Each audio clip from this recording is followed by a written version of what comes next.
faut retenir cette loi qu'il y a pratiquement 6 structures qui gèrent et promouvoient l'ensemble des activités physiques et sportives en RDC. Cette loi reconnaît d'abord l'administration des sports et loisirs. Donc, outre l'administration des sports et loisirs, nous avons les associations sportives au club. Nous avons les associations de corps de métier. Nous avons le groupement sportif particulier. Nous avons les fédérations sportives et finalement le comité olympique congolais. Donc, pour être une association sportive au club, il faut avoir la personnalité juridique et un agrément du ministre ayant en charge le sport. Vous comprenez, ce sont les 2 conditions. Personnalité juridique et un agrément.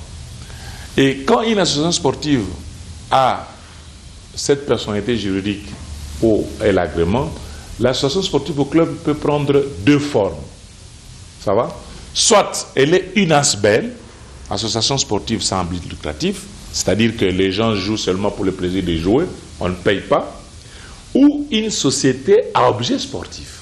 Vous comprenez?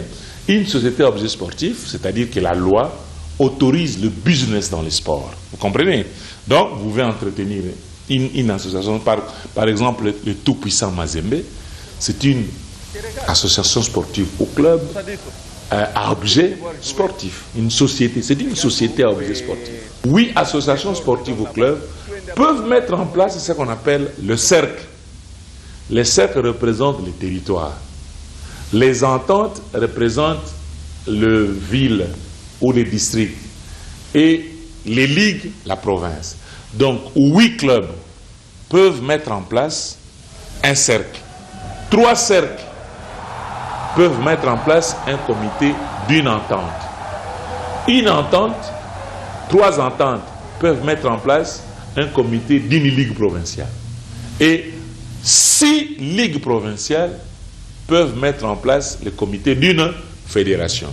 Mais, à ce niveau, les ligues provinciales, les ententes, les cercles sont des entités subdélégataires qui n'ont pas de personnalité juridique, qui n'ont pas aussi des agréments. Vous comprenez? Ils travaillent avec la personnalité juridique de la fédération. Vous comprenez? Donc, c'est l'association sportive ou le club et la fédération qui ont droit à la personnalité juridique et l'agrément du ministre ayant les sports dans ses attributions. Si vous avez l'agrément et la personnalité juridique, donc, vous êtes légal, hein?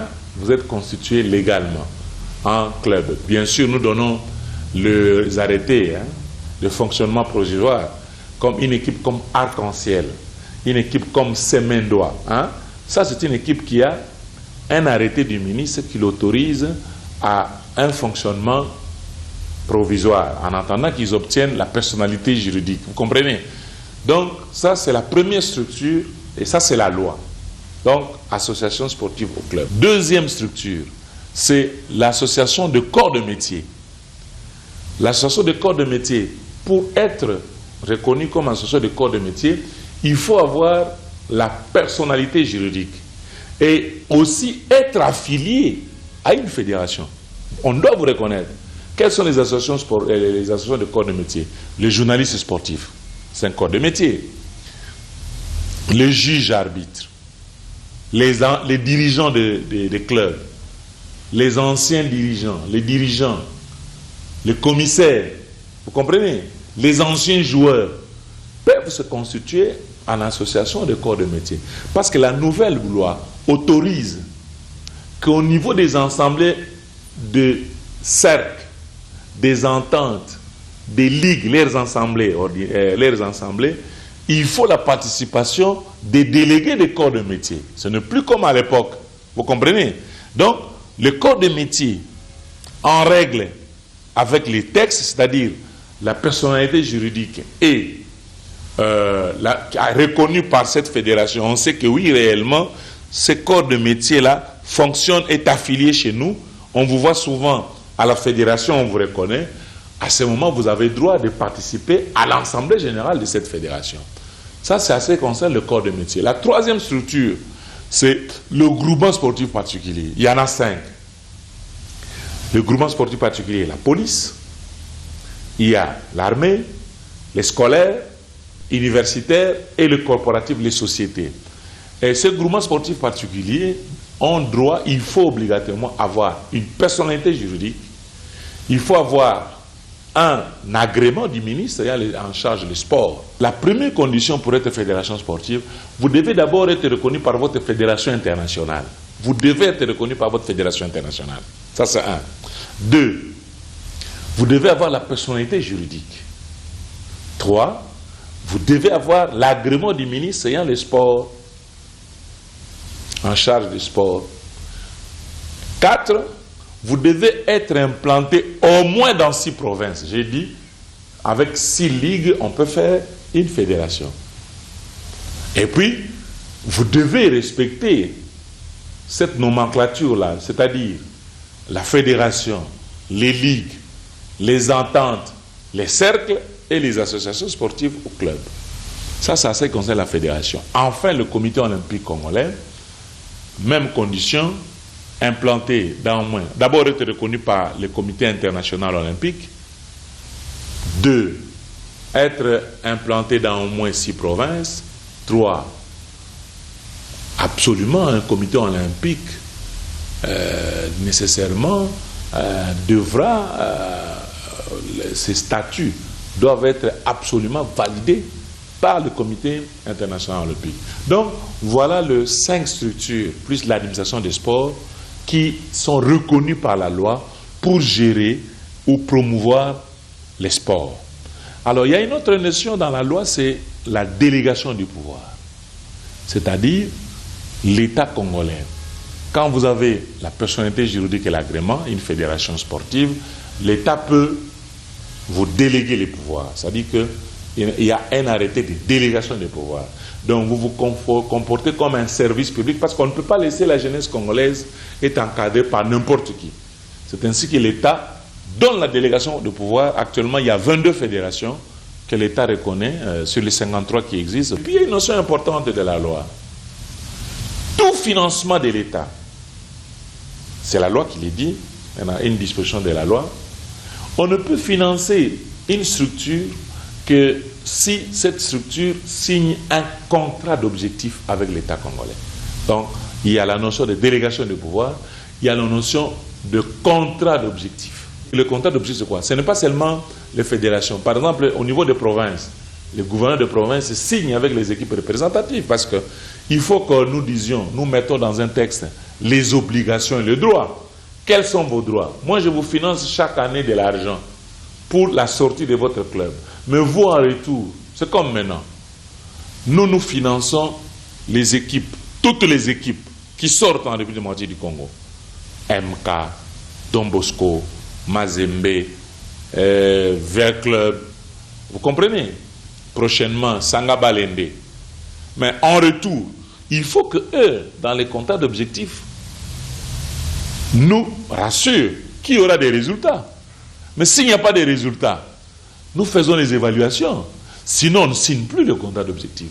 Parce que l'argent du trésor public, on ne peut pas dépenser n'importe comment. La loi exige cela. Vous comprenez?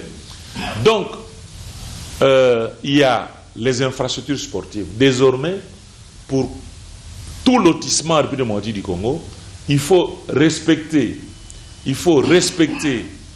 la loi, il faut programmer dans les lotissements un site pour la construction des infrastructures sportives et c'est le ministre en charge des sports qui donne l'homologation au niveau des infrastructures sportives et provisoirement le gouverneur de province peut autoriser provisoirement en attendant l'homologation la construction des stades en province. Bref, l'enseignement des sports, il faut lire la loi, il y a l'enseignement des sports, il y a aussi les agents sportifs. La loi reconnaît les agents sportifs.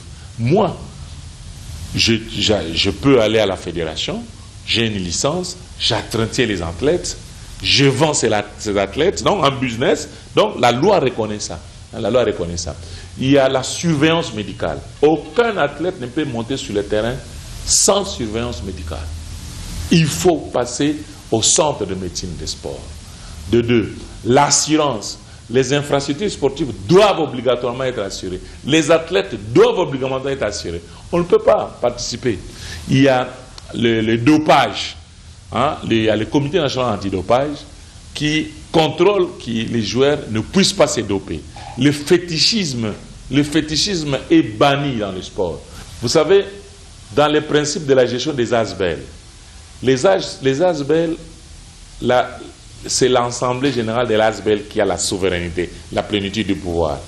Nous, l'État, on promulgue, on vulgarise. Ce sont les fédérations sportives qui doivent récupérer maintenant l'action et amener dans leurs règlements généraux sportifs, dans leurs règlements, de pouvoir obliger leurs sociétaires à appliquer la loi. Sinon, nous, on ne va pas prendre le bâton, la chicotte, non. Nous, la seule chose qu'on fait, c'est quoi? La loi nous autorise seulement, d'ici là, vous allez voir, nous allons retirer la délégation de pouvoir à certaines fédérations qui ne vont pas s'adapter. Parce que nous, on ne peut pas s'ingérer dans la gestion d'une fédération, non. Mais ce qu'on peut faire, nous disons, ah bon, vous, vos associations sportives, vos clubs, vos entités ne s'adaptent pas à la loi, nous vous retirons la délégation du pouvoir. À ce moment, l'État ne vous finance plus parce qu'actuellement au Congo, le grand sponsor, le grand financier, c'est l'État congolais. Quand vous lisez cette loi, normalement au Congo, nous devons avoir une ligue professionnelle et une ligue amateur. Parce que toutes les équipes, sociétés à objet sportif, sont des professionnels. Toutes les équipes qui vont rester des ASBEL, ce sont les amateurs. Donc, on ne peut pas mélanger les amateurs avec les professionnels. Donc, il faut penser à la professionnalisation du sport. D'ailleurs, là-dedans, quand vous voyez dans la loi, il y a le sport de haut niveau. Il faut promouvoir le sport de haut niveau. Par exemple, ici au Congo, normalement, il faut une ligue professionnelle où vous retrouvez les équipes réellement professionnelles. Et puis, une ligue où il y a les équipes amateurs. Bon, on y va petit à petit, la réforme, etc. Moi, je crois qu'il faut que les fédérations arrivent à transformer les sports. Parce que si on continue avec cette forme-là, les équipes sont des professionnels, mais ils jouent sous le label des ASBEL. En jouant sous le label des ASBEL, donc, on ne sait pas. Parce que, normalement, nous avons publié les contrats. On ne peut pas faire travailler un technicien comme entraîneur sans signer un contrat avec lui. La loi l'oblige. Les athlètes doivent signer un contrat avec le club. Vous comprenez? Donc, c'est du professionnalisme. Bon, mais nous attendons maintenant, ce sont les fédérations sportives qui ont la délégation, qui doivent nous aider. Parce que si la fédération s'incontente aux ASBEL à se comporter comme ASBEL, pour venir chaque fois tendre la main à l'État, ça ne va pas, les choses ne vont pas évoluer. Or, au moment où je vous parle, l'État congolais se bat pour la construction des stades. Au moment où je vous parle, il y a Aboma et Matadi, ça bouge. Nous aurons des stades ultramodernes, olympiques, avec un stadium Aboma. En Boujima, vous avez suivi les stades de Lancélé, vous comprenez? Il y aura un stade ultramoderne avec stadium moderne. À Kindu, il y aura un stade ultramoderne à Kindu. Donc vous comprenez? Donc nous de notre côté, et puis nous avons le chef de l'État a demandé au Premier ministre qui a déjà commencé d'ailleurs à mettre en œuvre. Nous allons construire au moins un stade dans chaque territoire, un stade municipal dans chaque territoire aux communes. Vous avez vu, je crois que vous avez suivi. Ici à Kinshasa, ce sont des projets pilotes. Nous avons construit les stades nous construisons les stades à Barumbu, à Olsen, à Jean Kembo, à Matete, Delvaux, nous construisons un stade, à Njili et à Bandal, Kinkester. Donc, nous allons faire des projets pilotes, nous allons construire. Non, du côté de l'État, on fait un effort pour mettre en place les infrastructures sportives, de manière à faciliter la tâche, à ce que les disciplines sportives puissent s'épanouir et puissent se pratiquer correctement dans des infrastructures adéquates. Notre souhait est que toutes les grandes équipes puissent devenir des sociétés à objet sportif. Vous comprenez? Donc, il faut qu'on arrive à cela pour que le football progresse. Sinon, nous allons rester sous la forme d'amateurisme. On est Quand on n'est ni amateur, ni professionnel, vous comprenez, c'est difficile d'évoluer. Nous avons dit aux fédérations sportives de pouvoir clairement s'engager, de pouvoir demander à leurs sociétaires, soit ils sont des professionnels, sociétés à objets sportifs, dans les associations clubs de sociétés à objets sportifs, ou ils sont amateurs. Donc il y aura la ligue professionnelle, la ligue amateur, etc. Oui, effectivement. Et puis, je vous ai dit que la loi autorise le business dans les sports. C'est le business. Donc, on peut gagner beaucoup de transferts. Il est exigé à chaque transfert qu'il y ait quand même 10% pour les transferts pour les trésors publics. Mais ici, chez nous, trop de piraterie, trop de combines, au point où nous, on suit seulement par des voies détournées. Non, tel joueur a été vendu à tel endroit, à Anderlecht, 500 000 $, tel joueur a été vendu 1 million de $. Entre-temps, sur place, on dit non, c'est pour cela. Oh non, ce sont des amateurs, l'amateurisme, vous comprenez? Entre-temps, il y a un manque à gagner. Donc, il faut qu'on arrive aussi qu'il y ait des transferts nationaux ou internationaux. Clair. Hein, vous comprenez? C'est ça. Tout ça, ça fait que pour que le football ou le sport en général évolue, parce que nous aimons beaucoup le football, hein, mais toutes les disciplines, le handball, le basketball, hein, nous avons quand même des athlètes transférés.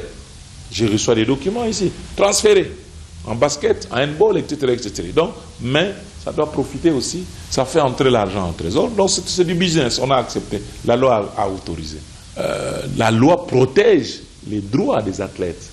Dans la loi, vous trouvez là-dedans, l'athlète, il y a la protection de l'athlète, il y a la protection de l'entraîneur, il y a la protection de l'équipe, et il y a des obligations aussi à tous les niveaux.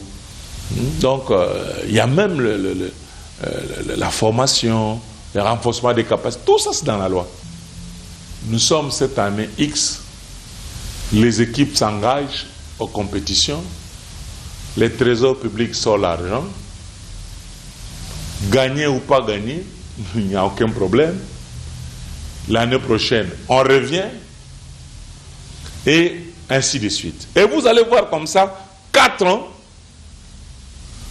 on gagne aucune compétition, mais nos équipes continuent à participer et les trésors publics sortent l'argent. Non, ce n'est pas normal.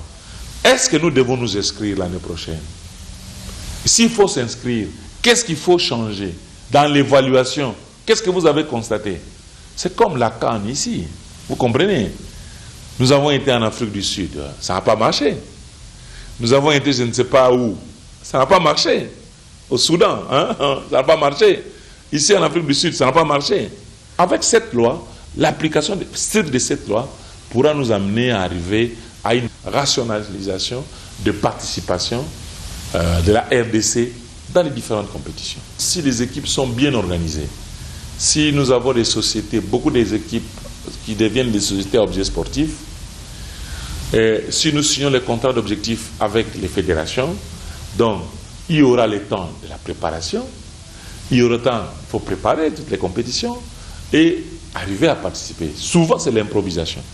L'improvisation. C'est-à-dire, on n'a pas signé le contrat d'objectifs, la fédération à peine nous dit non, nous allons participer à telle compétition.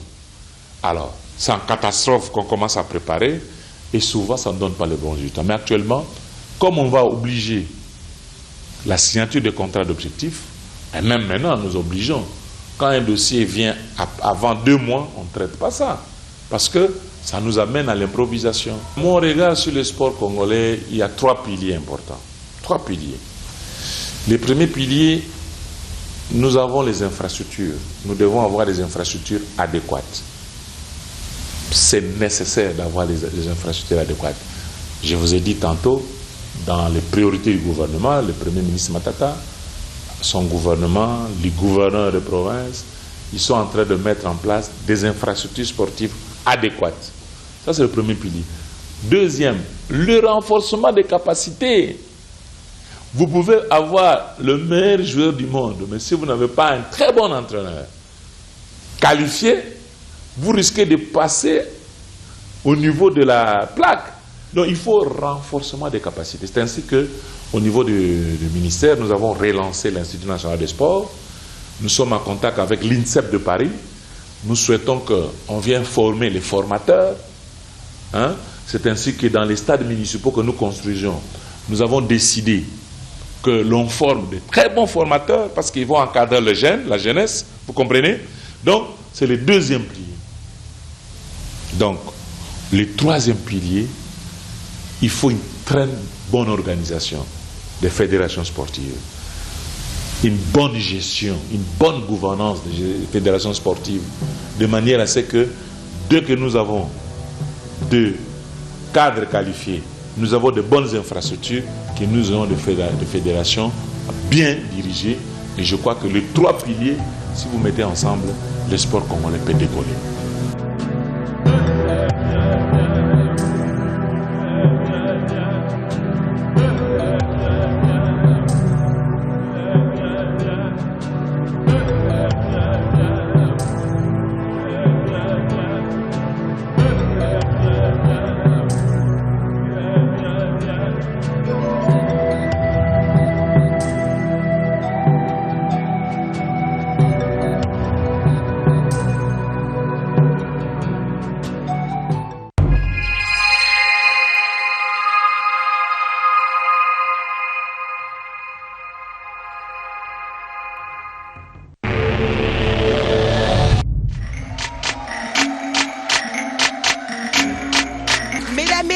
Bonsoir et bienvenue dans votre nouvelle émission RTL Trace Music Star.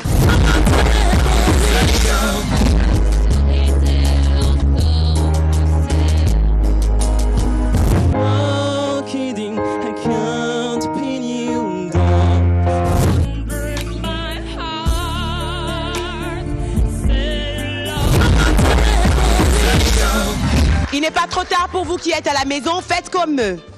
Appelez, chantez et gagnez votre place ici.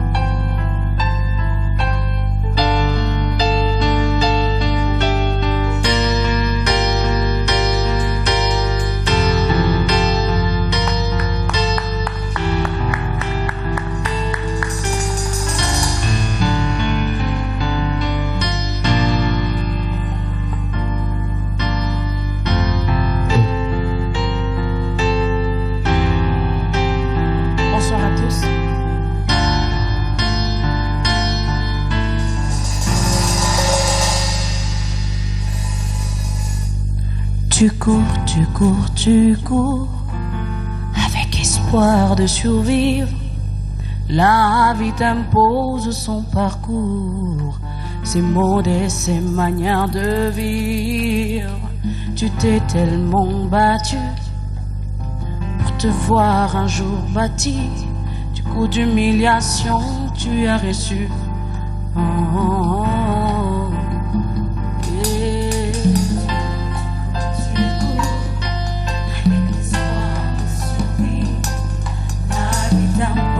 Son parcours, son mode et ses manières de vivre. Tu t'es tellement battu, Hey, un jour bâti, du coup d'humiliation tu as reçu. T'es martyr, banni la crainte de mourir, pour qu'un jour tes fils puissent sourire. Et la grâce de Dieu ne t'a pas quitté.